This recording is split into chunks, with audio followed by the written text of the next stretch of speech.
From Angel and Law and Order, Elizabeth Rohm.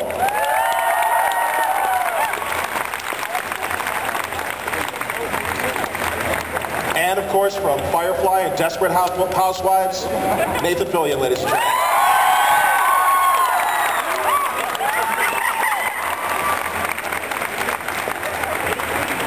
Okay, I'm sure you all have a ton of questions, so seriously, let's just get right to them. Okay. I'm sure everybody... yeah. You're right, I do have a ton of questions. Okay, excellent. First of all, Elizabeth, Nick, how you guys doing? You good? Yeah. Having a good weekend? We're all pregnant, we could have a snack. Sit down. Shaking lots of hands, stuff like this? Lots of handshaking. The Whedonverse, how has it changed your lives? Remarkable. Yeah? Does it, I mean, grocery shopping, has that changed for you? Remarkable.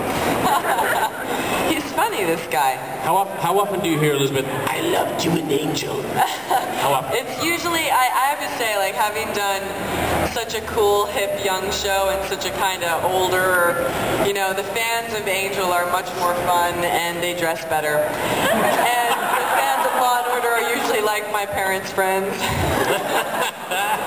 They're very serious. Can you spot a Joss fan from a mile away? Especially when they're in costume. Remarkable. Nicholas, Remarkable. I get a lot of flack for poking out your eye. Remarkable. Remarkable. I got these friends, and they're huge Buffy fans, and they come over to the house, and they're excited they're going to watch Buffy at my house. They used to have Buffy parties, but they stopped doing that because people would talk. People would talk during the show. Remarkable. Remarkable. And the show's going on, and I'm kicking everybody around and punching people, and they're like, yeah, this is awesome. And then I poke out your eye, and they go, Remarkable. Remarkable. why did you do that? What are you going to do?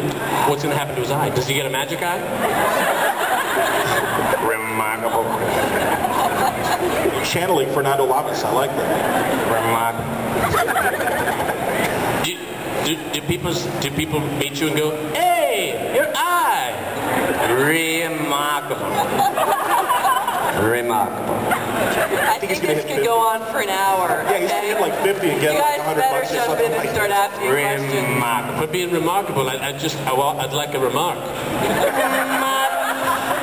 Nathan Fillion, everybody. Nathan Fillion.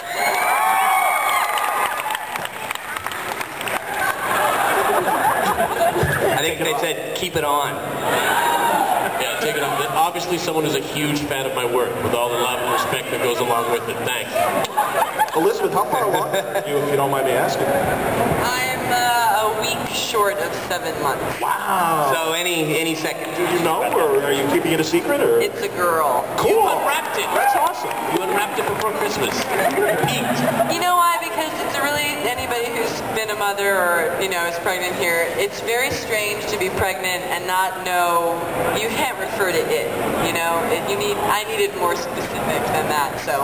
More specific. Now you can And buy. more specific it. Now you can buy clothing. And now it's about shopping. Yeah.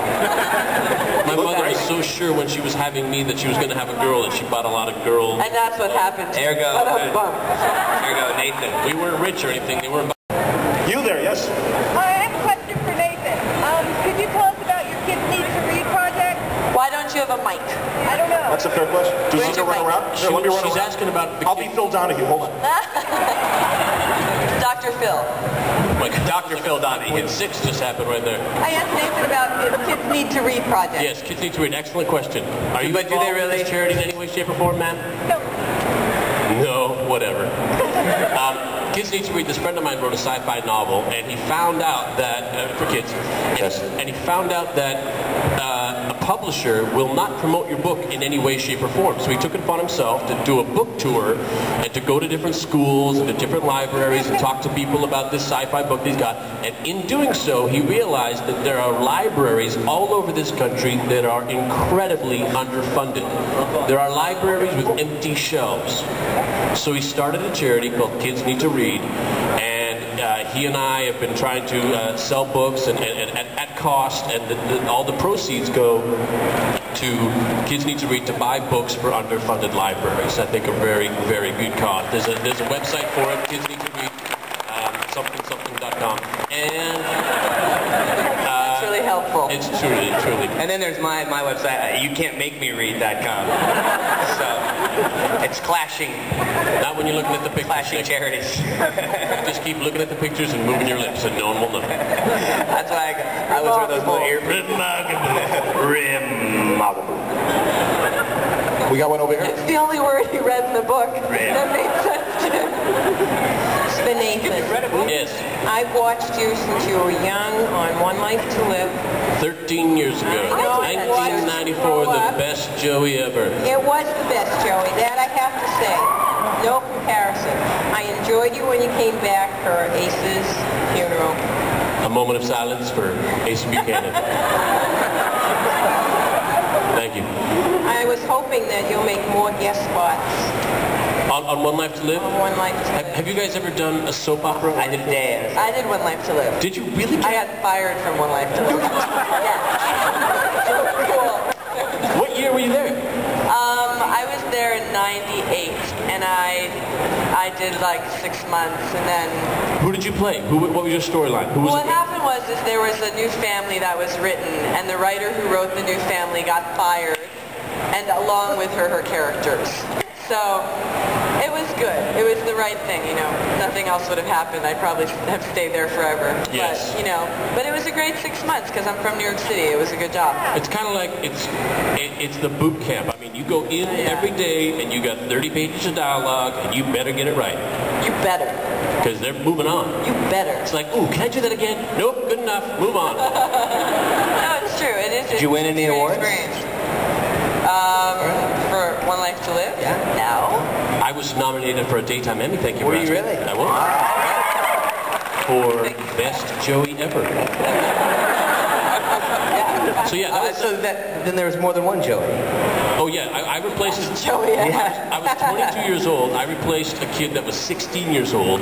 Then there was a guy who came after me. I did 3 years, and a guy came after me who was shorter. 60 years old. And he was Italian, and he had like one eyebrow. Okay.